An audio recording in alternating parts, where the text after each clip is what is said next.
Halo semuanya, sebelumnya Assalamualaikum warahmatullahi wabarakatuh. Perkenalkan, nama saya Muhammad Junior dengan NIM 2519041010110. Saya dari Prodi Rekayasa Perancangan Mekanik, Kampus Vokasi UNED yang bertepatan di Jubung. Pada kesempatan video kali ini, saya akan menjelaskan tentang siklus Carnot. Apa sih siklus Carnot?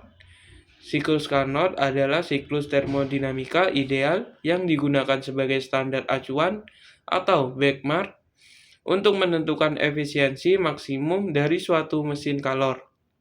Siklus ini menggambarkan proses kerja reversibel atau tidak ada energi yang hilang akibat geseran atau ketidaksempurnaan lainnya antara dua sumber panas dengan suhu berbeda, yaitu reservoir panas T1 atau T1 sumber energi panas, reservoir dingin T2 tempat pembuangan panas.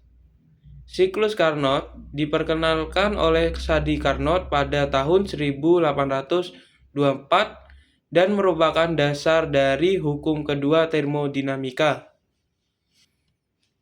Tahapan dalam siklus Carnot, siklus ini terdiri dari 4 proses reversibel utama. Yang pertama, pemuaian isotermal atau AB. Gas menyerap panas Q1 dari reservoir suhu tinggi T1. Proses berlangsung isotermal suhu tetap sehingga energi panas diubah menjadi kerja. 2. Pemuaian adiabatik atau BC. Gas memuai tanpa pertukaran panas atau adiabatik, suhu gas turun dari T1 menjadi T2 karena gas melakukan kerja terhadap lingkungan. Yang ketiga, kompresi isotermal atau CD. Gas melepaskan panas Q2 ke reservoir suhu rendah atau T2. Proses berlangsung isotermal atau suhu tetap. Yang keempat, kompresi adiabatik atau DA. Gas dikompresi tanpa pertukaran panas. Suhu gas meningkat dari T2 kembali ke T1, sistem kembali ke kondisi awal. Efisiensi siklus Carnot. Efisiensi maksimum mesin Carnot diberikan oleh rumus N sama dengan 1 kurangi T2 per T1 dengan N sama dengan efisiensi mesin Carnot, T1 sama dengan suhu sumber panas atau dalam Kelvin, T2 sama dengan suhu sumber dingin atau dalam Kelvin. Artinya, tidak ada mesin nyata yang dapat memiliki efisiensi lebih tinggi dari mesin Carnot yang bekerja antara dua suhu yang sama. Oke, kita lanjut ke manfaat mempelajari materi tersebut. Berikut manfaat mempelajari siklus Carnot baik dalam bidang pendidikan, teknik, maupun kehidupan nyata.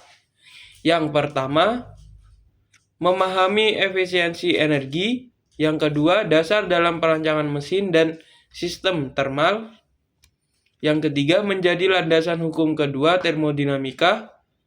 Yang keempat, menghemat energi dalam biaya operasi. Yang kelima, menerapkan dalam teknologi ramah lingkungan. Yang keenam, melatih cara berpikir ilmiah dan analisis. Lanjut kita ke contoh soal siklus Carnot. Oke, kita lanjut ke contoh soal siklus Carnot. Langsung saja kita ke soal. Sebuah mesin Carnot bekerja antara dua reservoir panas dengan suhu T1 sama dengan 500 Kelvin dan T2-nya sama dengan 300 Kelvin. Jika mesin menerima kalor Q1 sama dengan 1000 Joule dari reservoir panas, tentukan 1. Efisiensi mesin Carnot. 2. Kalor yang dibuang ke reservoir dingin Q2. 3. Usaha yang dilakukan mesin W. Lanjut kita ke soal nomor 1 dulu. Efisiensi mesin Carnot. persamaan yang digunakan N sama dengan 1 kurangi T2 per T1. Langsung kita masukkan persamaan dan soal. N sama dengan 1 min kurangi 300 T2-nya ini masukkan, dan per 500 T1 ini masukkan 500 sama dengan 1 kurangi 0,6. Jadi 300 per 500 hasilnya 0,6 sama dengan 1 kurangi 0,6 sama dengan 0,4. Jika dipersenkan menjadi 40%. Jadi jawabannya efisiensi mesin Carnot adalah 40%. Usaha yang dilakukan, langsung kita ke contoh soal nomor 2 ya. Usaha yang dilakukan, persamaan yang digunakan W sama dengan N kali Q1 sama dengan 0,4. Ini kan tadi sudah mencari efisiensi. Jadi kita masukkan 0,4 kali 1000 Q1-nya. Ini 1000 Joule sama dengan 400 Joule. Langsung ke contoh soal nomor 3. Kalori yang dibuang ke reservoir dingin. Q2 sama dengan persamaan yang digunakan Q1 sama kurangi W. Jadi Q1-nya adalah 1000. Ini nolnya kurang 1 ya guys.